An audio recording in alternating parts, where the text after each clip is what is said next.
during this game, they lost Dennis Gardeck and Sean Murphy-Bunting, and we learned a little bit into hour number 1 of the show that Dennis Gardeck tore his ACL last night. And this is a player who had 3 sacks for the team, an interception, a forced fumble. He had been a huge part of this, what was left of this defensive pass rush group. But Mike Garafolo earlier during the show tweeting out that he tore his ACL last night, sources say, so that doesn't look good for him to be able to play the remainder of the year. Don't know about Sean Murphy-Bunting, who left with a neck injury in that game last night, so we'll keep an eye on that. But that's not all of the bad news for the Arizona Cardinals. So they lose Gardeck to injury, and they cannot afford more injuries to this defense. They can't. I mean, we have spent a lot of today being very upbeat, being very positive, charting the path towards a team that is one game out of first place in the NFC West, talking about a team that I think has reestablished a belief in this coaching staff, that reestablished their place in the playoff picture in the NFC with a gritty, tough win last night. But at some point, you just run out of horses. You run out of players that you can turn to get through a season. And that's where you can start to entertain the idea of being a seller, right? Is when it's just, we don't have anybody left. And so that is a tough blow for a team that should be riding an emotional high, that should be excited after what was a thrilling, important victory last night. To grit it out against the grittiest team in the NFL and get a win and move closer to 500 and move closer to the top of the NFC West, to then be dealt the blow of Dennis Gardeck's going to miss the remainder of the year with a torn ACL, or at least it's feared that he tore his ACL. It's a bit of a gut punch. And then during the game, I thought the broadcast pointed something out that was concerning.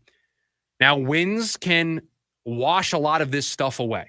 When you win football games, a lot of what I'm about to talk about takes care of itself. Winning is the great cure-all. If the team is winning and there is team success and you're marching towards the greater goal of being a playoff team and competing in the NFC, then what I'm about to talk about doesn't matter as much. But the broadcast late in the second half made a point to talk about the way Marvin Harrison Jr. was involved in the offense. And they showed some of his reps running routes. And they very nicely talked about it as he is frustrated. He was running routes pretty lazily.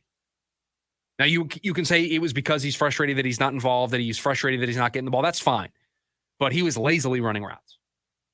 And the Cardinals have to figure out a way to get this offense rolling where he can be a major part of it, because when he is a major part of it, this whole thing looks a lot different. And so you win the football game.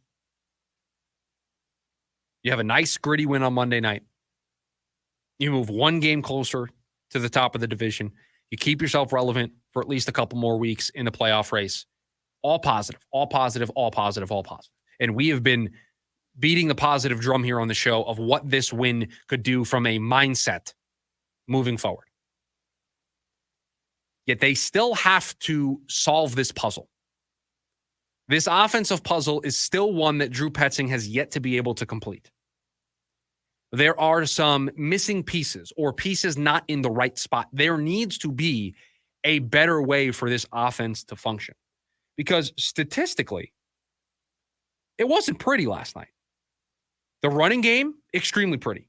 181 yards on the ground. They looked like the team that was entering last night as the number one rushing team in football. They looked like the team that had the number one rush defense. Like, the Cardinals did what the Chargers are supposed to be good at.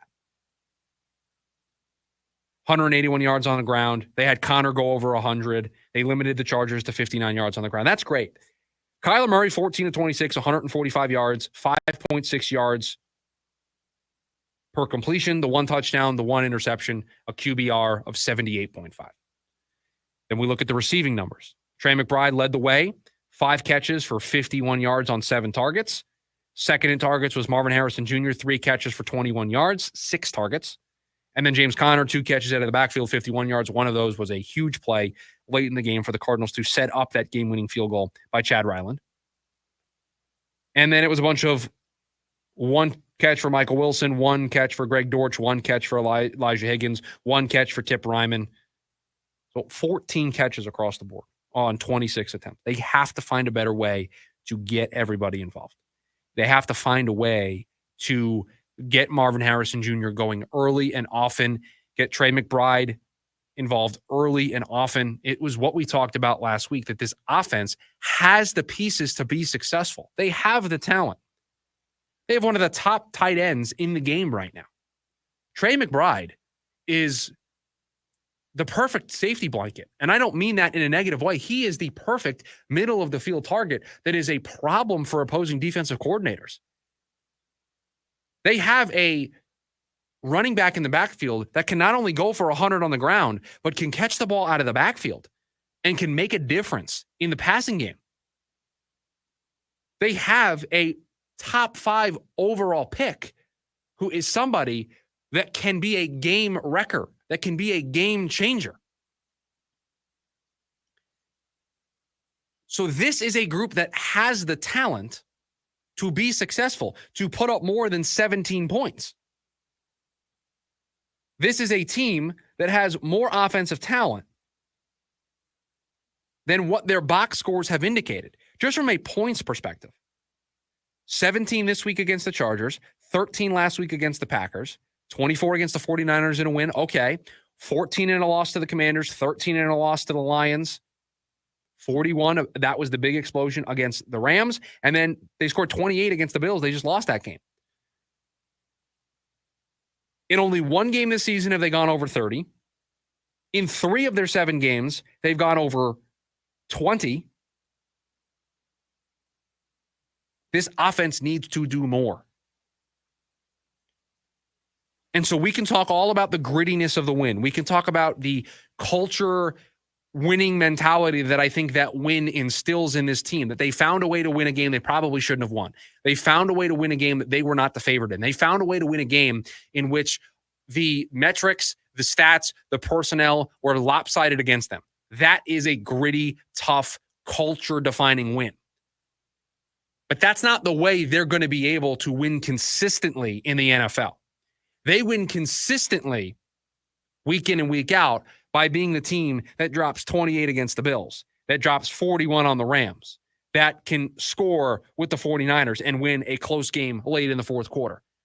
That is the team that needs to show up more often than not. Because again, with the Dennis Gardeck injury, I just don't know how many guys they have left on defense where they're going to be able to play a game like they played last night and hold the opposing team to 15 points.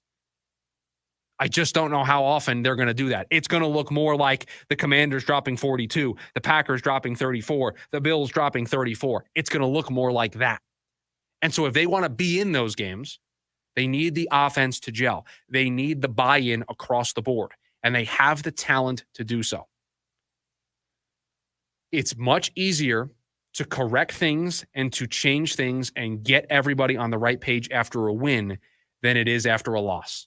Super easy to walk into the film room and look at all the mistakes and look at all the missed plays and make the adjustments when you know in the back of your mind, yeah, but we still won. That's a great place to be mentality-wise. It's bad when you get blown out 34-13 to the Packers and you watch the film and you see all of the great plays that you left on tape. When you leave plays on tape in a win, gets you excited to play football the next week. All right, there's meat on the bone. We can get better. And so that's why I said winning kind of cures this, because it allows there to be a default position of we won. We can win. There are ways for us to win even if we're not at 100%. We don't have to be perfect in order to win. And sometimes the idea of needing to be perfect can stop you from finding that early success. So this offense is still a question mark. This offense has the talent to be great. This has the offensive talent to put up numbers that allow them to win football games. They just have to find the consistency. And so even though it didn't look great last night, they were able to gut out a victory, and they need to use that as motivation, as the building block for what is an important game this upcoming weekend against the Dolphins.